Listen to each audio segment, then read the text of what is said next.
so don't swear. Yeah. Hi, Mom. I think that was somebody particular. I don't know who cursed. I am going to post it, plan to post it on our Facebook page later. Maybe tomorrow, but later. Okay. So, you can start. This is my first demo, so hopefully I won't mess it up too badly.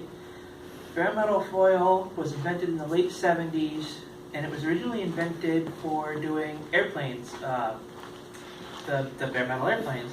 And car modelers realized it can be used to do the chrome trim on cars, and we, as car modelers, buy so much they now put a car on the packaging. There are multiple different kinds of bare metal foil. They originally started with just one, which was just called chrome. They expanded out to ultra bright, which is what I have here, because that's all Craig had. And they also have gold, black, I think aluminum or something. There's a couple more that I've never used. It's a pretty simple process. Basically, what you do is you buy the sheet and you get a knife. This knife is not my normal foiling knife. It might be a little duller, so hopefully I don't rip it too badly. The process is pretty simple. You cut a piece off here, you stick it to the car, you burnish it down, and you trim off whatever should not be there. With bare metal foil, the edges are not usable. I don't know what it is, but they just don't put the adhesive all the way to the end, and you can kind of see if you look, there's little creases and stuff in the paper. Where the bends are is not usable. It will shatter when you try to pull it off. So I, just from past experience, I just go this far out and in, I should say, cut off a piece. I'm doing a side trim piece for the 54 Hudson here. And I will pull it up once I finish cutting it. Billy, can I ask a question? Of course. Is that body pretty much finished before you put the metal on, or do you wait to the very end of the process with the body? Well, that's builder's choice. I like to put the foil on and then clear coat over it. Most people will tell you not to do that, but I found if you don't clear over it, it will come off when you are handling the model. It does not, especially the ultra bright, it doesn't stick as good as it probably should sometimes. If it's a heavily handled area around the window frames, I have some difficulty keeping it on. So I decided to clear coat over it one time just to see if it would work, and it did, and I've been doing it ever since. Can you clear coat with what? Model Master Lacquer. Just okay. Nothing. There's not a special. Nope. There's not like a special one just for this. Right. It's just Model Master Lacquer that you get at. I got it at Hobby Lobby. Yeah. Okay, so I'm going to start with this end down here and push it onto the model. Trying to get, oops, I ripped it. Okay.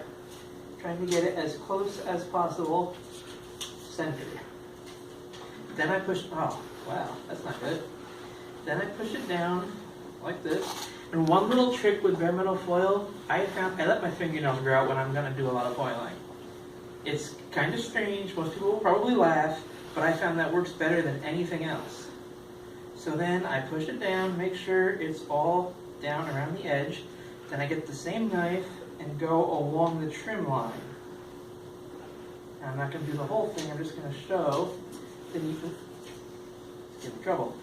Then you take the knife and pull away, and you want to not slide it off the body because sometimes the adhesive will stick and leave a mark, so you want to pull it up at the end and pull it back on itself, like that. And you basically do that for the entire car, and then you're done. Now there are a couple other things you can do with bare metal foil. Oh, sure. Sure. One thing that bare metal foil works really well for is doing the trim names. Like this one is a Studebaker Avanti, and it has the Avanti molded in, and it has Studebaker molded in back here. I put the foil on before I put the paint or primer. In this case, this had both. And then you take a knife or a sandpaper, and you can scrape it off, and the chrome will show through under the paint. This model did not come out very well. If you look closely, you can see it's definitely a paint reject. But you can see the chrome where I painted over it is nice and shiny and bright, and I'm going to pass that around. And one last thing that I have for the chrome, one last little trick, is doing marker lights, side marker lights. automobiles in America, so 1968 on, have lights on the front and rear fenders. What I do is I put a little piece of bare metal foil, and then I hit it with either red or orange Sharpie. It's red in the back, orange in the front. And I do that before I trim the Sharpie down in case I get any over. But Sharpie over bare metal foil, it's really bright, really reflective. It's better than any red paint or orange paint that I've ever used. Do you find any issue then when you seal it with the Sharpie bleeding? Yes, you do not want to clear coat over Sharpie. You can with Sharpie Industrial, square, fat, round ones. Yeah. But regular Sharpie, do not clear over that, it will run. Also, micro sol will make Sharpie run. Okay. Some people, when they want to do trim around the window, will cut a piece, the entire shape of the window, and then cut it in the middle and cut out what they don't need. I don't do that. Bare metal foil is too expensive to do that. So I cut pieces and just try to hide the seams as best I can, usually in the corners.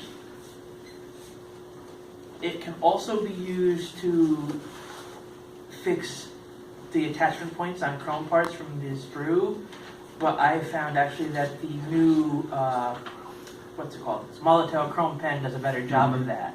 I didn't bring one tonight, and I didn't bring any chrome that needs it done on, but that I think works a little bit better because you don't see the edges as much. Where do you get those markers? I get the markers at Hobby Lobby and bare metal foil from Loretta's. Okay, yeah. So you can also, the pens, we talked about this in the last meeting, on Amazon, the markers are available there. Right. And they now are carrying, they were, as last time I checked, carrying the refills too. Yes. Because that's the problem is you buy the pen and then it runs out and you're like, I'm gonna buy a whole new pen.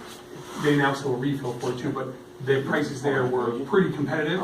Okay. And the thing is, if you're, like, you know you need like whatever it might be, instead of, and then you go to the store, like, I don't have it. Amazon's got it, they'll send it to you. Right. Not trying to push them over anything else, but that's where I found it. The refill stuff can be airbrushed. Yes, yes.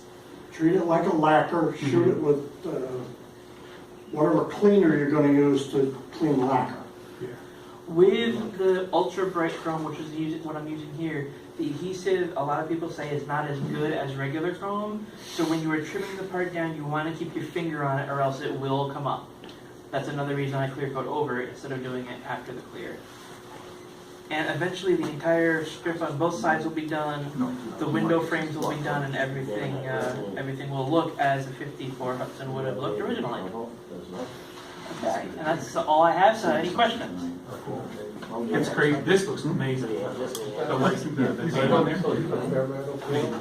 Yes, the Daytona, I forgot to mention, the Daytona is bare metal foiled, so that is an example of what it looks like when it is done. The windshield wipers are kit chrome parts, but the window trim is all bare metal. Just saying the name on the back here, like, there's no way, like, you would get that kind of shine, even from the marker. Right. I mean, the markers are good, But there are some things they can't do. they just can't do that. Like, if you haven't used them, you couldn't get that. Like that's really, and that small detail. Now, if you talk about much bigger things, you can definitely get in there and work those edges like you were saying. But that's a great idea. I mean, I don't build cars, but that, like, having to go in and do metal on armor and stuff, and I'm like, you know, kind of thing. With bare metal foil, if you put on too large of a piece, it will wrinkle. Sure, oh You yeah, gotta yeah, be yeah. really careful with that. It can be done. I have foiled an entire 1/64 scale car body at one point, but it's a challenge. Yes, Mike? Billy, how about like rear view mirrors and side mirrors? Do you use it for that? You could.